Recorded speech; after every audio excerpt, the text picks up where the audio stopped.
जय हिंद बच्चों। आज की कक्षा में हम रस को आगे बढ़ाते हुए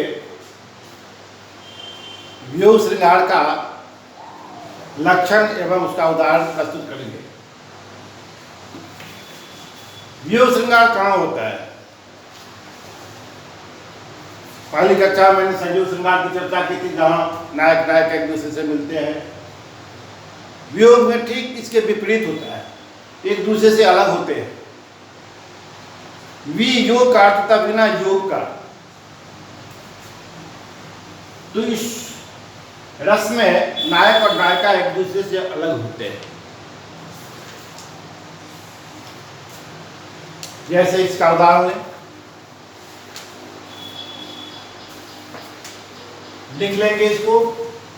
उदाहरण, निसी दिन बरसत नैन हमारे।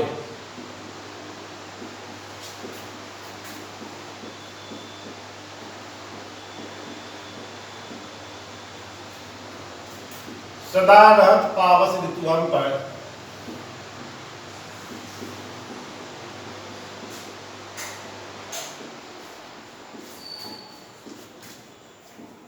जबते श्याम सिधारे।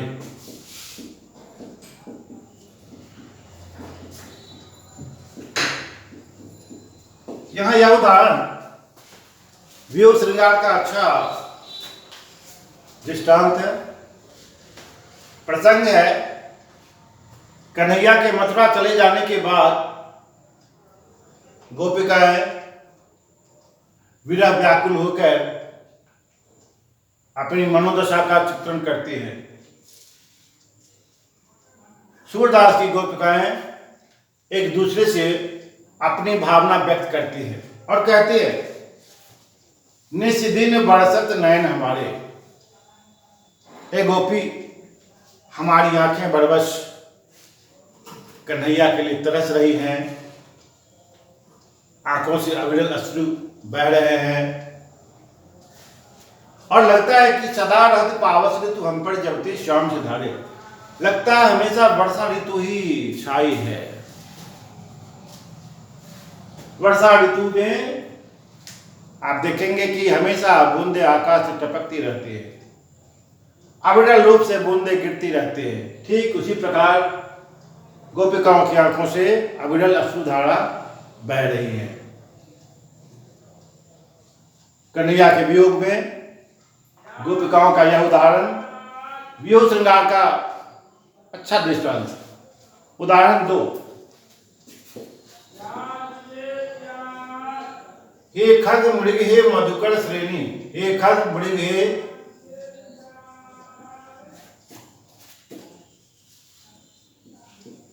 मधुकर श्रेणी।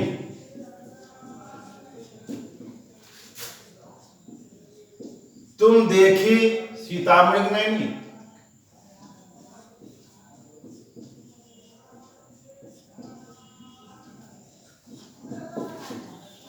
यह प्रसंग रामचरितमानस का है, जिसमें राम सीता से अलग हो गए, वन वन सीता के खोज में भटक रहे हैं।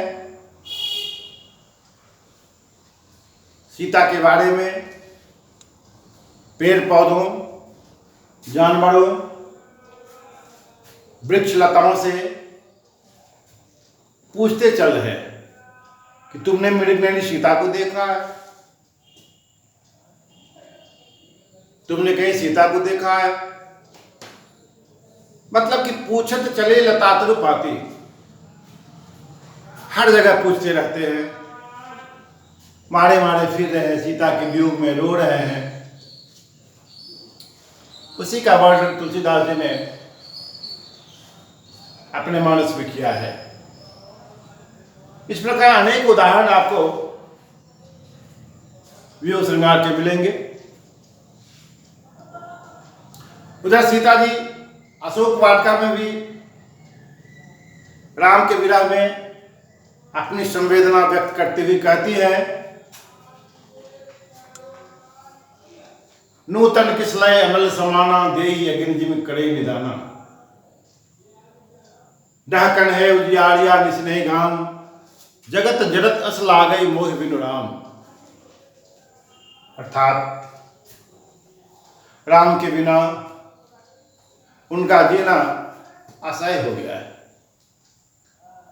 इस प्रकार व्यूह श्रृंगार के अनेक उदाहरण आपको हिंदी साहित्य में मिल जाएंगे। फिर दूसरा रस है हास्य रस। हास्य रस का अर्थ ही होता है जिस काव्य को पढ़ने से, जिस कविता को पढ़ने से हंसी आ जाए, या जिस दृश्य को देखकर हंसी आ जाए, चुटकुला सुनकर हंसी आ जाए, किसी का विकृत रूप देखकर हंसी आ जाए, वह हास्य रस होता है। एक उदाहरण देंगे हास्य रस का।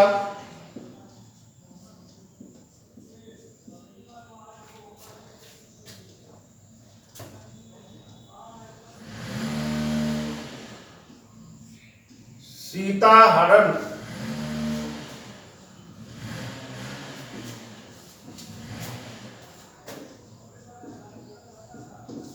सुने हनुमाना,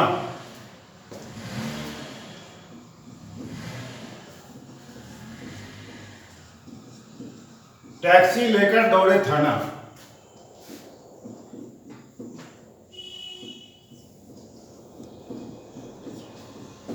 हमें यहां सुनने से ही हंसी आ जाती है।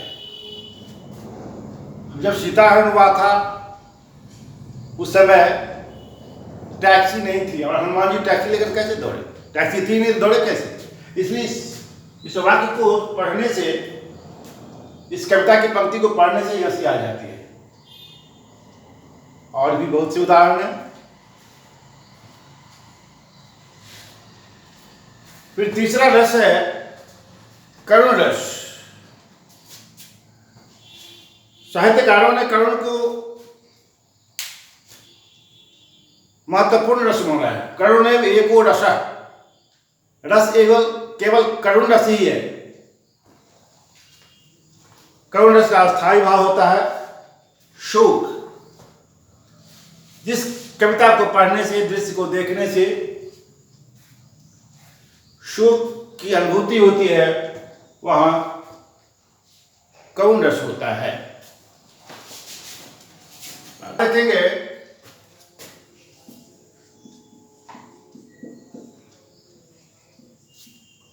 अर्धरात्रि गई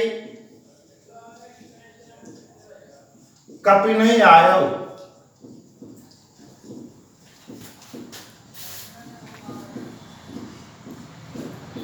राम उठाए अनुज उड़ लायो।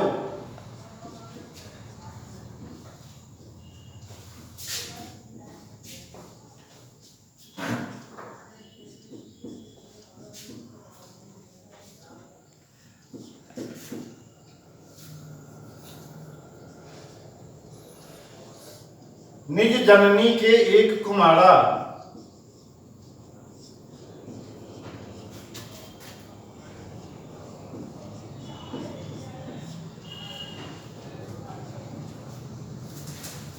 तात तासु तुम प्राण धारा। फिर आगे कहते हैं जय है कवन अबध मुँह लाई, नारी हित प्रिय भाई गमाई। शोक का वातावरण है। लक्ष्मण को शक्ति बाण लग गया है, वे मूर्छित राम की गोद में पड़े हुए हैं। हनुमान जी संजीवन बूटी लाने गए हैं। आधी रात बीत गई, राम से रहा नहीं जाता। भविष्य की चिंता में आतुर होते हुए वह विलाप करते हुए कहते हैं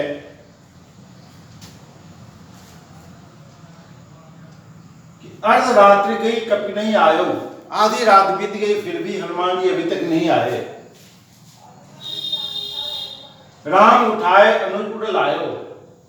राम ने लक्ष्मण को अपने गले से लगाते हुए, अपने गोद में रखते हुए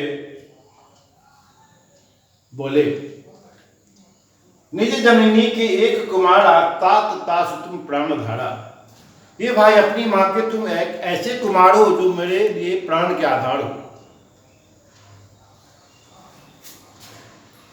जय हे कवन अवधमो लाई, नारी हित प्रिय भाई गमाई। अब मैं अयोध्या जब लौटूंगा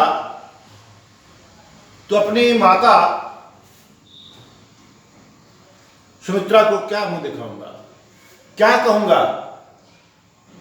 तुम्हें खोकर उन्हें मैं क्या मुंह दिखाऊंगा? या जो संवेदना है, शोक की पराकाष्ठा है। इसी तरह अन्य और भी उदाहरण है जो अगली कक्षा में विस्तार से हम बताएंगे।